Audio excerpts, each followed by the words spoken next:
Hello, and this is Kelly Miners, and I am going to begin my final presentation. And this presentation has to do with extended orientation, learning how to float. This orientation, this presentation will consist of an introduction, talking about the learning objectives and theories and theories that were involved in coming up with this lesson plan, the literature review of what aided in coming up with this plan, my own personal teaching philosophy, and how it is integrated in the plan to implement this learning plan, the strengths and challenges that I found. We're going to then revisit the learning objectives and how those will be measured, summarizing this whole presentation with the recommendations, and then finally the references. So the present situation is, my history is that I worked in a neuro ICU for 15 years, and of those 15 years, 10 of those I was the preceptor coordinator. It was a very, very busy ICU, and we would usually have about 20 to 25 new nurses every year, so it was a very busy position that I held. Of those 20 to 25 new nurses, most of them were new graduate nurses. And a lot of times they did not have a very, very strong ICU background prior to coming into the ICU. So our orientation would be about 16 weeks long at times, sometimes 12, depending on their background, if they had any kind of ICU experience. The hospital is a big hospital that we're at, and it actually has 4 ICUs. So one is a neurosurgical ICU, one's a cardiac ICU, one is a cardiovascular ICU, which is more the surgical cardiac part, and then the final one, it was medical, surgical, and trauma ICU. And as costs for agency nurses went up and the need for them went up, they kind of looked at everything and realized that within the ICU, within the 4 ICUs, they didn't have enough staff to cover a lot of these needs. So they decided to implement a floating program among the ICUs. When I was talking to one of the new graduate nurses that had gotten floated over to the cardiovascular ICU, they told me a story about their patient and their patient's heart rate in the 40s. And they didn't understand why the physician got so upset that they didn't relay that information to the physician quickly.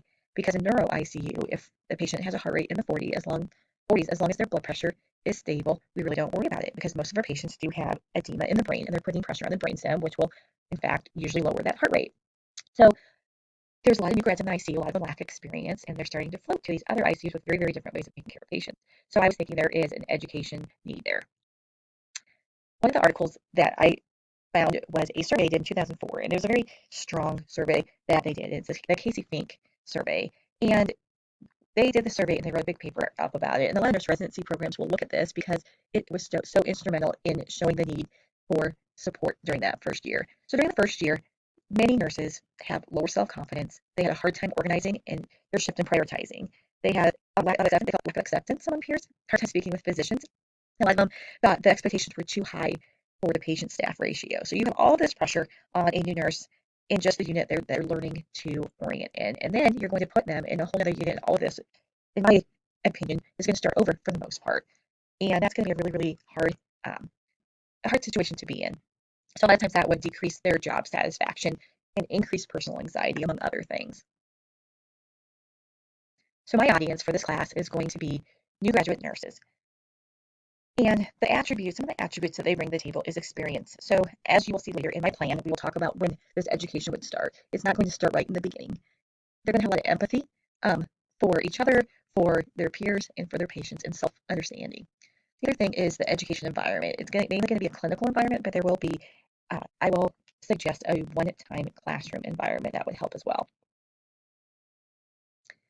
So the learning objectives that I would like to state for the beginning of this education would be, by the end of float ICU orientation, the nurse can assess patients in the medical surgical trauma ICU, the cardiovascular ICU, and the cardiac ICU. And I said those 3 because I am writing this as if the new nurse worked in the neuro ICU. So this domain is the cognitive domain and the level of evaluation. The second objective that I would like to propose is, by the end of float ICU orientation, the nurse can display professional communication with peers, multidisciplinary team, patient, and the patient's family in the other 3 ICUs. And that's the affective domain with the responding level. So that's looking at some of those insecurities and some of those problems areas that they assessed in the Casey Fink survey.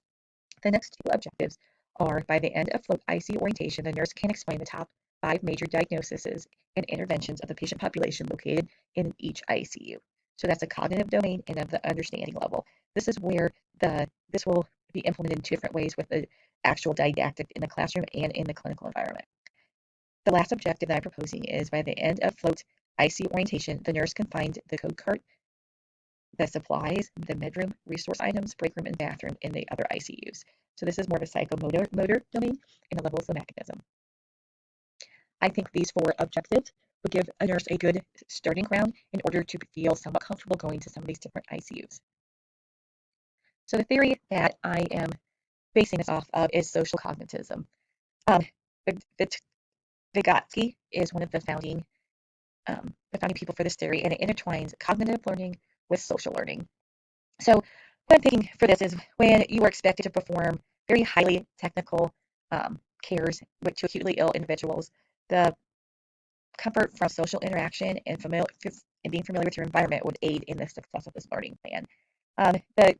Really overall, the social cognitive theory really marries the social aspect of going to an unfamiliar environment with the cognitive need to learn the facts related to the different medications, diagnosis, and nursing interventions that are needed to care for patients in these unfamiliar areas.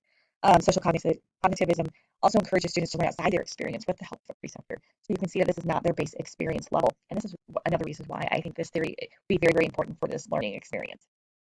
And one of the articles I read that we'll discuss a little bit later was talking about the previous research that the U.S. Navy did. And they did a big study, and it just showed how much teamwork really that cross training can help teamwork and interpersonal collaboration. So once you kind of get to know somebody, maybe a different unit or different thing, you build a relationship and you start to build a relationship with people, and this will help you be more comfortable to ask questions. Maybe they're more comfortable with you and your knowledge base, so will jump in to help you a little bit earlier. So this is why I think social cognitism is very, very important to this lesson plan. So on to the literature review. I know I have alluded to this literature review before. So the first article we're going to talk about is this one by Bittner, Gravlin, McDonald, and Burgoyce. And this one really talks about cost. So it's looking at how much does a new nurse cost to orient. And so this was from 2017, and one of the things that they talk about was their information was from 2016. And it's like range from $37,000 to $58,000. And that's per nurse. So if you are having a high turnover rate because your nurses do not have good job satisfaction, have a lot of anxiety going to work because they have to float or have to do these other things, there are some hospitals that can lose between $5 to $8 million a year because of all these different turnovers.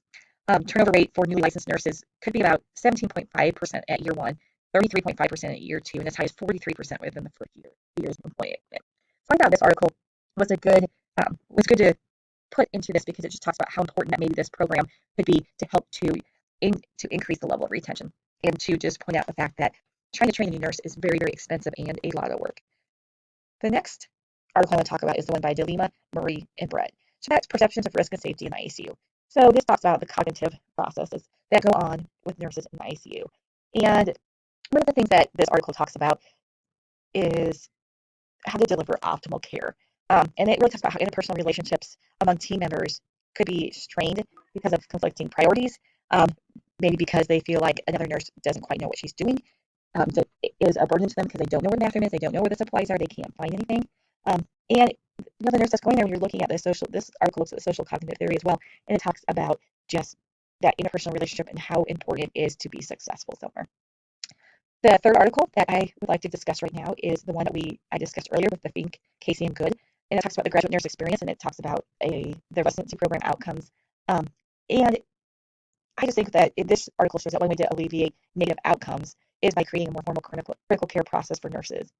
And I think that this just shows how scared they are, how scared the new nurses are, how their skills might not be there yet, and how much more support that they're really, really going to need when they're trying to learn how to cross train and work in a whole nother unit. Um, One of the quotes in this article that I thought was really good was when the nursing workforce begins to consist of significant numbers of graduate nurses, the risks become greater in the future environment. Given the time, graduates need to understand the complexity of patient populations, master the technology associated with care, and integrate a contributing member on the multidisciplinary team.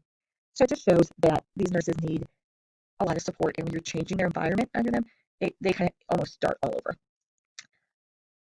The fourth article that from Hedges, Johnson, Koblinski, Estok, Ebing, Siebert this is one who talks about effects of cross-training on medical teams, teamwork, and collaboration. So this was actually kind of based on more of a pharmacy model, but it was very, very interesting because it talks about when one is expected to perform highly technical and intensive care to acutely ill individuals.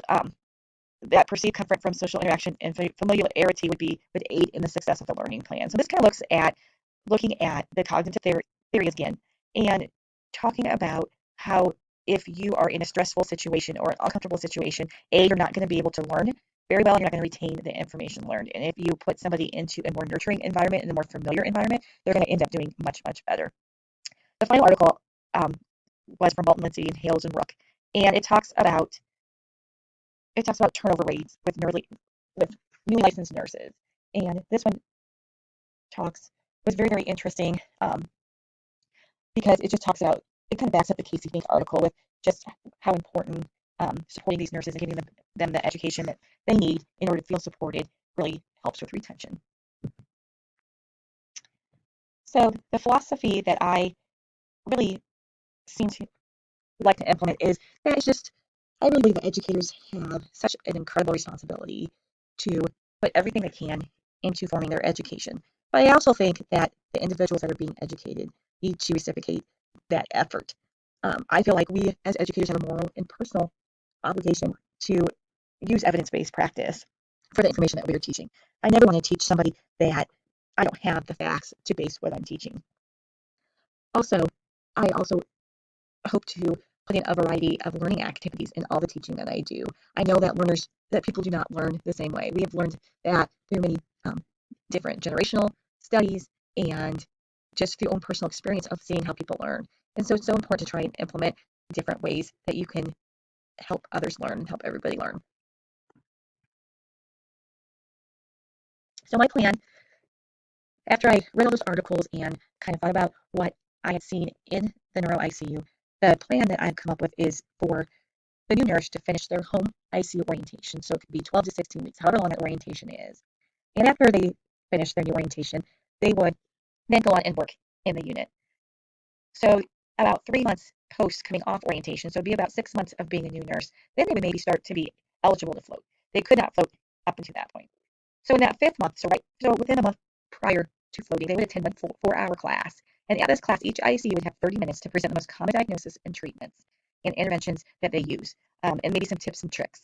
So each ICU would have 30 minutes to do that. And then the week before they would be eligible to float, they would spend one shift. So if they were full time, that would be their whole week in each ICU. So it would be one shift in CICU, one shift in MST ICU, and then one shift in the CV ICU.